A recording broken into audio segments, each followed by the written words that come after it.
আজকে আমরা দশম শ্রেণীর প্রথম পর্যায়ক্রমিক মূল্যায়ন 2026-27 শিক্ষাবর্ষের বাংলা বিষয়ের সিলেবাস এবং নমুনা প্রশ্নপত্র সেট 1 এর সম্পূর্ণ উত্তর সহ আলোচনা করব। তো চলো এই ভিডিওতে আমরা ক্লাস 10 এর ফার্স্ট সামেটিভ ইভ্যালুয়েশন 2026-27 বেঙ্গলি সাবজেক্টের এই কোশ্চেন পেপার এবং তার উত্তরগুলো দেখে নিই। সিলেবাসের মধ্যে দেখো তোমাদের কোন কোন গল্প কবিতা রয়েছে।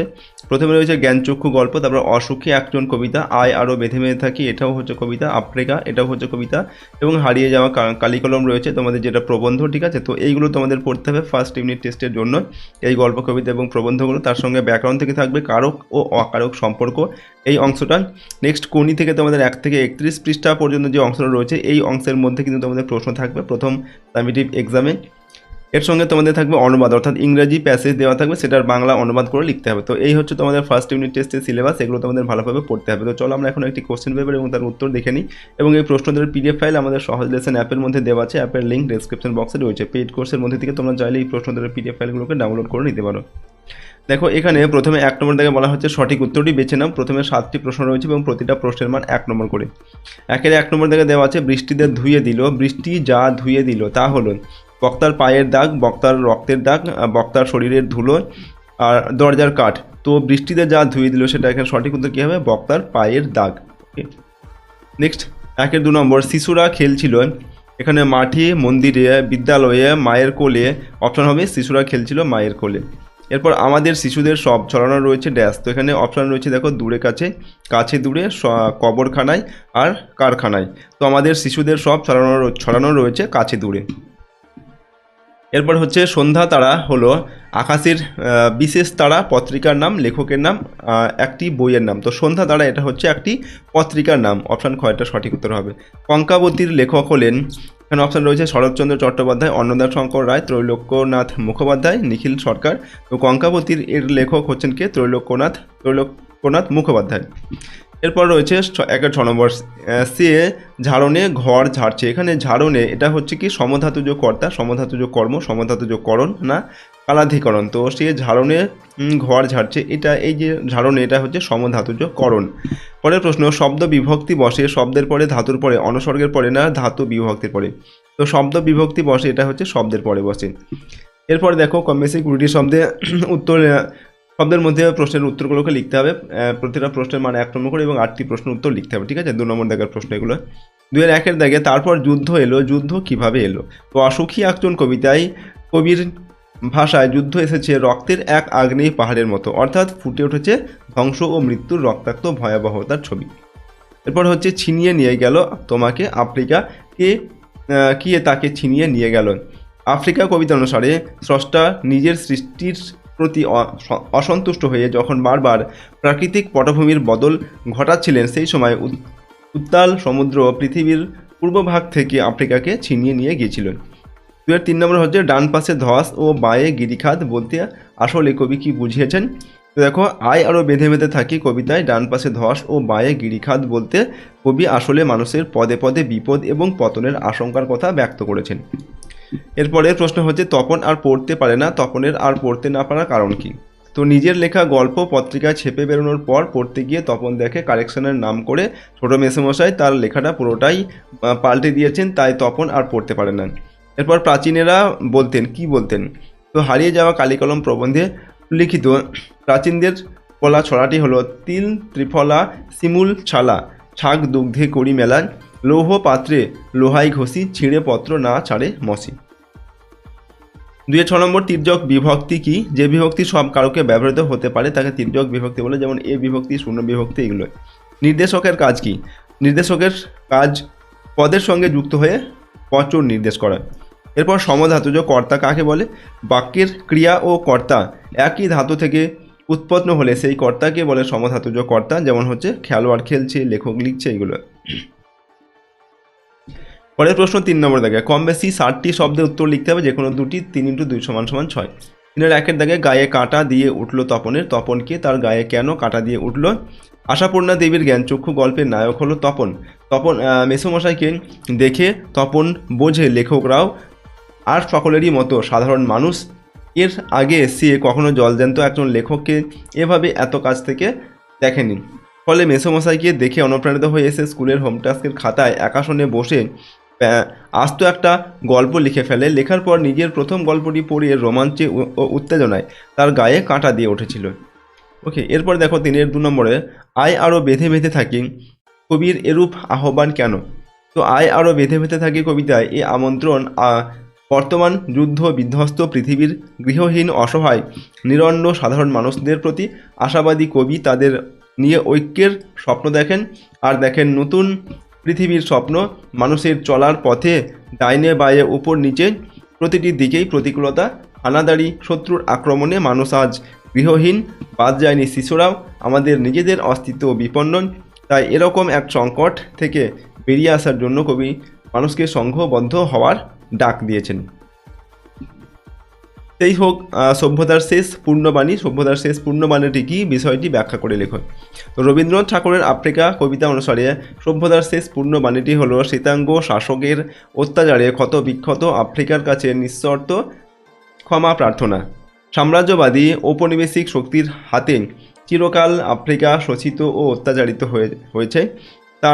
তারা নির্বিচারে সেখানকার প্রাকৃতিক সম্পদ লুট করেছে, বন্যপ্রাণী আর মানুষদের হত্যা করেছে, কেবল কৃতদাসে পরিণত করেছে। আফ্রিকার নিরপরাধ জনমনের ঘামে, রক্তে ও কান্নায় ভারী হয়ে উঠেছে সে দেশের মাটি ও বাতাস। এই ইতিহাস লাঞ্ছনা, বঞ্চনা ও অপমানের। তাই এমন অপরাধের প্রায়শ্চিত্ত হিসাবে মানবতাবাদী কবি দ্বিতীয় মহাযুদ্ধের প্রাক্কালে বিশ্বব্যাপী হিংস্র প্রলাপের মধ্যে আফ্রিকার দ্বারপ্রান্তে দাঁড়িয়ে সকলকে ক্ষমা চাওয়ার আহ্বান জানিয়েছেন। পরবর্তী প্রশ্ন 4 নম্বর দেখে কম বেশি 150টি শব্দে একটি প্রশ্নের উত্তর লিখতে হবে। প্রশ্নের মান 5 নম্বর। প্রথম দেখো 4-1, আজ যেন তার জীবনের সবচেয়ে দুঃখের দিন। কোন দিনটির কথা বলা হয়েছে? তার আজ সবচেয়ে দুঃখের দিন কেন? তো আজ বলতে সেই দিনটির কথা বলা হয়েছে যেদিন তপনের মাসি ও মেসো সন্ধ্যা তারা পত্রিকার একটি সংস্করণ নিয়ে তাদের বাড়িতে আসেন, যাতে তপনের প্রথম গল্প প্রকাশিত হয়। ঠিক আছে, এবার দেখো বলা হয়েছে আজ তার সবচেয়ে দুঃখের দিন কেন? তো কারণ শিশু মন কোমল, সামান্য আঘাত পেলেই তারা ভীষণভাবে মুষড়ে পড়ে। এক্ষেত্রেও তাই ঘটেছে। ছোট্ট তপনের লেখক সম্পর্কে সব কৌতূহলের শীষ হয় নতুন মেসোকে দেখে। অনুপ্রাণিত তপন একটি গল্প লেখে। সেই গল্প মাসির পীড়াপিড়িতে মেসোর হাত ধরে সন্ধ্যাতারা পত্রিকায় ছাপা হয়। স্বাভাবিক কারণে তপন উৎফুল্ল হয়ে ওঠে। নানান বিরূপতা সত্ত্বেও সে গর্ব অনুভব করে, কিন্তু তার গর্ব মাটিতে মিশে যায় গল্পটি পড়ার সময়। সে দেখে প্রকাশিত গল্পে তার লেখার লেশ মাত্র নেই, কারণ গল্পটা সামান্য কারেকশনের নামে পুরোটাই বদলে গিয়েছিল। এতে তপনের লেখক সত্তা অপমানিত হয়, তার চোখে জল এসে যায়। এই কারণে দিনটিকে তার সবচেয়ে দুঃখের দিন মনে হয়। নেক্সট হচ্ছে 4-2 নম্বরে, তপনের প্রথম গল্প লেখার অভিজ্ঞতার বর্ণনা দাও। তো ছোট মাসিকে দেখার আগে তপন জানতোই না যে সাধারণ মানুষের ছোট মেসোকে দেখার আগে তপন জানতোই না যে সাধারণ মানুষের পক্ষে গল্প লেখা সম্ভব। কিন্তু ছোট মেসোকে দেখে অনুপ্রাণিত তপন একদিন দুপুরে সবাই যখন ঘুমের ঘোরে তখন চুপি চুপি 3তলার সিঁড়িতে উঠে যায়। তারপর একাশনে বসে হোম টাস্কের খাতায় লিখে ফেলে আস্ত একটা গল্প। লেখা শেষ হলে নিজের লেখা পড়ে নিজেরই গায়ে কাঁটা দেয় তপনের। মাথার চুল খাড়া হয়ে ওঠে। উত্তেজিত তপন ছুটে নিচে এসে তার লেখক হওয়ার খবরটা ছোট মাসিকে দেয়। এটা হচ্ছে তপনের প্রথম যে গল্প লেখার অভিজ্ঞতা, সেটা আমরা লিখলাম। এরপরের প্রশ্ন দেখো 5 নম্বর দেখে কম বেশি 150টি শব্দে 2টি প্রশ্নের উত্তর এখান থেকে লিখতে হবে। প্রশ্ন আমার 5 করে 5-10 নম্বর। 1 নম্বর দাগে জন্ম নিল ফাউন্টেন পেনের জন্ম কিভাবে হয়েছিল? তো উদ্ধৃতাংশটি লেখক শ্রীপান্থের হারিয়ে যাওয়া কালিকলম নামক প্রবন্ধ থেকে গৃহীত। প্রবন্ধে ফাউন্টেন পেনের স্রষ্টা বলা হয়েছে লুইস অ্যাডসন ওয়াটারম্যানকে। রবীন্দ্রনাথ এই পেনের নাম দেন ঝর্ণা কলম। পৃথিবীর প্রতিটি আবিষ্কারের পিছনেই থাকে নানান গল্প বা ঘটনা। তবে গল্প বা ঘটনা যাই থাক না কেন, প্রয়োজনের তাগিদেই যে আবিষ্কার, এ কথা সকলকেই মানতে বাধ্য। ওকে, লুইস অ্যাডসন ওয়াটারম্যানের ফাউন্টেন পেন আবিষ্কারের পিছনেও এমনই একটি বৃত্তান্ত রয়েছে। তিনি ছিলেন একজন ব্যবসায়ী।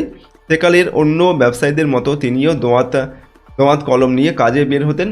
একবার তিনি এক ব্যবসায়ীর সঙ্গে চুক্তিপত্র সই করতে গিয়েছিলেন। দলিল জন্ম বৃত্তান্ত কিছুটা লেখা হয়েছে। এমন সময় দোয়াত হঠাৎ উপর হয়ে পড়ে গেল কাগজে। আবার তিনি ছুটলেন কালির সন্ধানে। ফিরে এসে তিনি শোনেন ইতিমধ্যে আর একজন ব্যবসায়ী সই সাবুত করে চুক্তি পাকা করে ফেলেছেন। এই ঘটনার প্রেক্ষিতে বিমর্ষ ওয়াটারম্যান প্রতিজ্ঞা করেন যে এর একটা বিহিত তাকে করতেই হবে। এরপরই তার নিরলস প্রচেষ্টায় জন্ম নিল ফাউন্টেন পেন। পরের প্রশ্ন হচ্ছে 5-এর 2 নম্বর দাগে, আমরা কালিও তৈরি করতাম নিজেরাই, কালি তৈরির পদ্ধতি সম্পর্কে যা জানো লেখো। তো উদ্ধৃতাংশের লেখক শ্রীপান্থের হারিয়ে যাওয়া কালিকলম নামক প্রবন্ধ থেকে গৃহীত। প্রবন্ধের লেখক কালি তৈরির যে দুরকম পদ্ধতির কথা বলেছেন তার মধ্যে প্রথমটি আয়োজন নির্ভর। সেই সব উপকরণ লেখকদের পক্ষে সংগ্রহ করা কঠিন ছিল। প্রাচীন এই পদ্ধতিতে তিল, ত্রিফলা বলতে হরিতকি, বহেরা আর আমলকি, ঠিক আছে, এগুলো লোহার পাত্রে ছাগলের দুধে ভিজিয়ে রাখতে হতো। তারপর একটি লোহার দণ্ড দিয়ে সেটি ভালো করে ঘষে নিতে হতো। এই কালি এতটাই টেকসই হতো যে খাতার পাতা ছিঁড়লেও কালি উঠতো না। এরপর হচ্ছে লেখকদের কালি তৈরির পদ্ধতিটি ছিল বেশ সহজ। বাড়িতে কাঠের উনুনে যে কড়াইয়ে রান্না হতো তার তলায় কালি জমতো। সেই কালি লাউ পাতা দিয়ে ঘষে তুলে নিয়ে পাথরের বাটিতে রাখা জলে গুলে নেওয়া হতো। কেউ কেউ এর মধ্যে হরিতকি ও পোড়া আতপ চাল গুঁড়িয়ে মেশাতেন। সবশেষে খুন্তিকে লাল করে পুড়িয়ে সেই জলে ডোবালে জল ফুটে উঠতো। ঠান্ডা হলে ন্যাকড়ায় ছেঁকে দোয়াতে ভরে নেওয়া হতো। তো এই হচ্ছে কালি তৈরির পদ্ধতি। নেক্সট হচ্ছে দেখো 5-এর 3, ইতিহাসে ঠাঁই কিন্তু তার পাকা। ইতিহাসে কার স্থান পাকা এ কথা বলা হয়েছে কেন? তো আলোচ্য উদ্ধৃতাংশটি হারিয়ে যাওয়া কালিকলম প্রবন্ধ থেকে নেওয়া হয়েছে। এখানে ইতিহাসে কলমের স্থান পাকা, ঠিক আছে, এটাই বলা হয়েছে। তো এ কথা কেন বলা হয়েছে না, কম্পিউটারের যুগে কলমের সুদিনের অবসান হয়েছে, তবু ইতিহাসে কলমের স্থান পাকা। মোগল সহ বিশ্বের সব দরবারেই লিপি কুশলীরা বিশেষভাবে সম্মানিত হয়ে এসেছেন এই কলম দিয়ে লিখেই। 6 নম্বর থেকে কম বেশি 150 শব্দে একটি প্রশ্নের উত্তর এখান থেকে লিখতে হবে। প্রশ্নের মান হচ্ছে 5 নম্বর। তো দেখো 6-এর 1, এলো ওরা হাতকড়ি নিয়ে, ওরা কারা, পাঠ্য কবিতা অবলম্বনে ওদের পরিচয় দাও। তো আমরা এখানে উত্তরটা লিখছি। রবীন্দ্রনাথ ঠাকুরের লেখা আফ্রিকা কবিতায় প্রশ্নোদ্ধৃত অংশে আফ্রিকার বুকে ইউরোপীয় সাম্রাজ্যবাদী শক্তিগুলির আসার কথা বলা হয়েছে। তো তাদের এখানে পরিচয় লিখতে বলা হয়েছে। দেখো, এই ইউরোপীয় শক্তিরা আফ্রিকাকে ব্যবহার করলো ক্রীতদাস সরবরাহের কেন্দ্র হিসাবে। লোহার হাতকড়ি নিয়ে তাদের আগমন ঘটল আফ্রিকার মানুষদের বন্দি করে নিয়ে যাওয়ার জন্য। তথাকথিত সভ্য জাতির বর্বর লোভ এভাবে নিজেদের অমানবিক রূপটিকেই প্রকাশ করলো। অসহায় আফ্রিকার ধূলি কান্নায়, রক্তে এবং চোখের জলে মিশিয়ে কাদায় পরিণত হলো। দুষ্টু বৃত্তির নির্লজ্জ দৃষ্টান্ত রেখে গেল সভ্য দুনিয়া। তাদের অত্যাচার যেন চিরচিহ্ন দিয়ে গেল অপমানিত আফ্রিকার ইতিহাসে।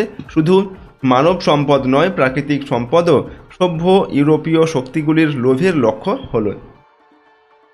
এরপর 6-এর 2 নম্বর হচ্ছে, তারপর যুদ্ধ এলো, এই যুদ্ধের ধ্বংসাত্মক পরিণামের দিক বর্ণনা করো। দেখো, এখানে চিলিয়ান কবি পাবলো নেরুদা জীবন যুদ্ধের একজন লড়াকু সৈনিক। চোখের সামনে ঘটে যাওয়া 2 বিশ্বযুদ্ধ প্রত্যক্ষ করেছেন তিনি। অসুখী একজন কবিতাটি আসলে যুদ্ধের প্রেক্ষাপটে এক শাশ্বত ভালোবাসার গল্প। কবি যুদ্ধের বিভৎসতার মাঝে প্রেম যে অনির্বাণ তা দেখাতে গিয়ে খণ্ড খণ্ড যুদ্ধের চিত্র তুলে ধরেছেন। কবি তাঁর প্রিয়তমাকে অপেক্ষায় রেখে দূরে চলে যাওয়ার পর একদিন ভয়াবহ বিভৎসতা নিয়ে যুদ্ধ নেমে এলো। মানুষ আশ্রয়হীন হলো, নৃশংসতার হাত থেকে রেহাই পেল না শিশুরাও। দাবানলের মতো যুদ্ধের আগুন সমতলে ছড়িয়ে পড়ল। ধ্বংস হলো দেবালয়, আর তার ভিতরের দেবতারা, তাদের দেবত্ব নষ্ট হলো। কবির সেই মিষ্টি বাড়ির ঝুলন্ত বিছানা, গোলাপি গাছ, প্রাচীন জলতরঙ্গ সব চূর্ণ ও ভস্ম হলো যুদ্ধের আগুনে। ঠিক একইভাবেই শহরটাও পুড়ে গেল।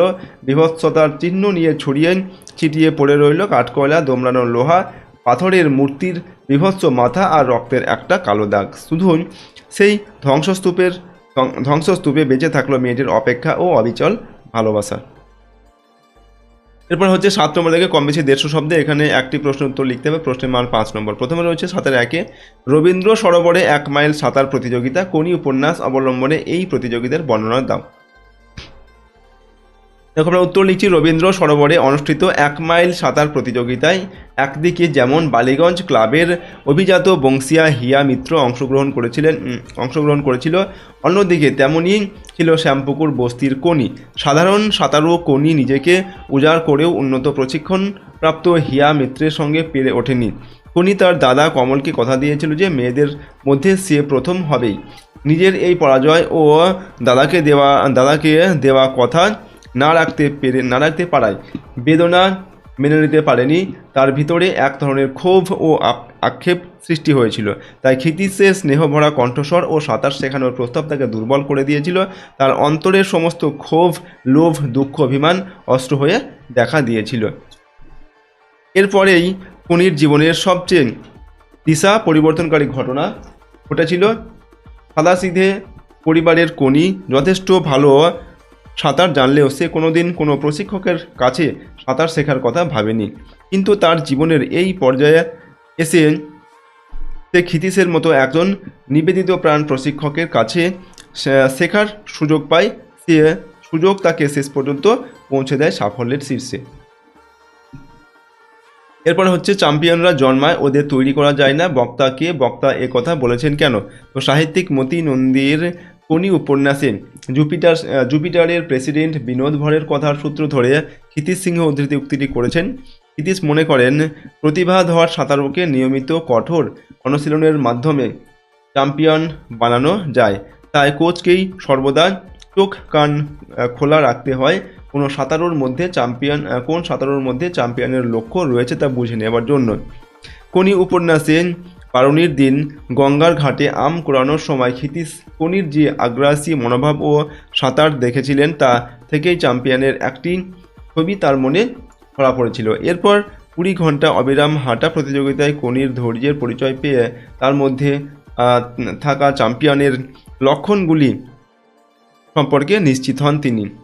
আর এই চিন্তা থেকেই ব্যক্তিগত উদ্যোগেই তিলে তিলে তিনি কোনিকে যোগ্য সাঁতারুতে পরিণত করেন। নানা রকম বাধা বিপত্তি অতিক্রম করে কোনি জাতীয় সাঁতার প্রতিযোগিতায় শেষ পর্যন্ত সফল হয়। সুতরাং বক্তা যে প্রশ্নধৃত কথাটি বলেন তা যে কোনো অংশেই যে ভুল নয় তা তিনি কোনিকে চ্যাম্পিয়ন হিসেবে গড়ে তুলে প্রমাণ করেন। এরপর 8 নম্বর দেখে চলিত গদ্যে এখানে বঙ্গানুবাদ করতে হবে, অর্থাৎ বাংলায় অনুবাদ করতে হবে। প্রশ্নের মান হচ্ছে 4 নম্বর দেওয়া আছে।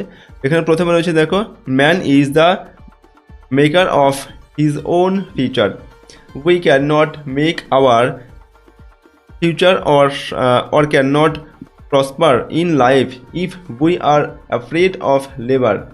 Some people think that success in life depends on luck or chance. Nothing like that can be further from the truth. Hard labor is needed to achieve success in every walk of life. এখানে দেখো কি বলা হচ্ছে, man is the maker of his own future, অর্থাৎ মানুষ তার নিজের ভাগ্য সৃষ্টিকারী, অর্থাৎ মানুষই তার নিজের যে ভবিষ্যৎ বা নিজের ভাগ্য সেটা মানুষ নিজেই কিন্তু তৈরি করে। We can not make our future or can not prosper in life if we are afraid of labour, অর্থাৎ যদি আমরা আমাদের ভবিষ্যৎ গড়তে পারবো না আর জীবনে উন্নতি করতে পারবো না যদি আমরা শ্রমকে ভয় পাই, যদি আমরা লেবার না দিই, পরিশ্রম না করি, তাহলে কিন্তু আমরা জীবনে উন্নতি করতে পারবো না। ওকে, এরপর দেখো, some people think that success in life depends on luck and chance, অর্থাৎ কিছু লোক বা কিছু মানুষ মনে করে জীবনের সফলতা ভাগ্য বা সুযোগের উপর নির্ভর করে। ওকে, তো নেক্সট লাইনে কি বলা হচ্ছে, হার্ড লেবার ইজ নাথিং, এই লাইনটা দেখো, nothing like that can be further from the truth, অর্থাৎ এটা ভেবে আমরা সত্য থেকে দূরে থাকা ছাড়া আর কিছুই করতে পারবো না। ঠিক আছে, পারবো না, আর কি কিছুই করতে পারবো না। Hard labour is needed to achieve success in every walk of life, অর্থাৎ জীবনের প্রত্যেক সফলতার জন্য অবশ্যই কঠোর পরিশ্রম প্রয়োজন। অর্থাৎ জীবনে যদি আমরা কঠোর পরিশ্রম করি তাহলে কিন্তু সাফল্য আমরা পাবো। ঠিক আছে, সফলতা অর্জন করতে পারবো, নচেত পারবো না। ঠিক আছে, এটাই হচ্ছে বাংলা অর্থ। তো আজকের ভিডিওতে আমরা তোমাদের ক্লাস 10-এর ফার্স্ট সামারি ইভ্যালুয়েশন 2026-27 শিক্ষাবর্ষের বাংলা বিষয়ের একটি মডেল কোশ্চেন পেপারের সম্পূর্ণ উত্তর নিয়ে আলোচনা করলাম। প্রশ্নোত্তরগুলো অবশ্যই তোমরা ভালোভাবে প্র্যাকটিস করবে। তো এটা আমরা 1 নম্বর সেট দিলাম, এরপর আরও কয়েকটি সেট তোমাদের দেওয়া হবে। প্রতিটা সেট কিন্তু তোমরা ভালোভাবে প্র্যাকটিস করবে ফার্স্ট সামেটিভ এক্সামের জন্য, এবং যে গল্প কবিতাগুলো রয়েছে সেগুলো তোমরা খুব ভালোভাবে রিডিং পড়বে, তাহলে কিন্তু তোমরা সমস্ত প্রশ্নই পরীক্ষায় লিখতে পারবে তার উত্তর। ঠিক আছে, আর যদি এই প্রশ্নোত্তরের পিডিএফ ফাইল তোমরা পেতে চাও, সহজ লেসন অ্যাপটি ইনস্টল করে রাখবে। অ্যাপের লিঙ্ক ডেসক্রিপশন বক্সে রয়েছে। পেইড কোর্সের মধ্যে এর পিডিএফগুলো দেওয়া থাকবে, সেখান থেকে তোমরা চাইলে ডাউনলোড করে নিতে পারো পিডিএফগুলোকে। আর যদি আমাদের চ্যানেল নতুন হয়ে থাকে চ্যানেলটিকে প্লিজ সাবস্ক্রাইব করে রাখবে। বেল আইকনে প্রেস করার পর অল অপশানটিকে সিলেক্ট করবে পরবর্তী ভিডিওগুলি পাওয়ার জন্য। ভিডিওটিকে লাইক করবে, ভিডিওটি তোমার বন্ধু বান্ধবীর সঙ্গে অবশ্যই শেয়ার করবে এবং কমেন্ট বক্সে নিজেদের মতামত লিখবে। তো আজকের এই ভিডিওটিকে আমরা এখানেই শেষ করছি। সম্পূর্ণ ভিডিওটি দেখার জন্য অসংখ্য ধন্যবাদ।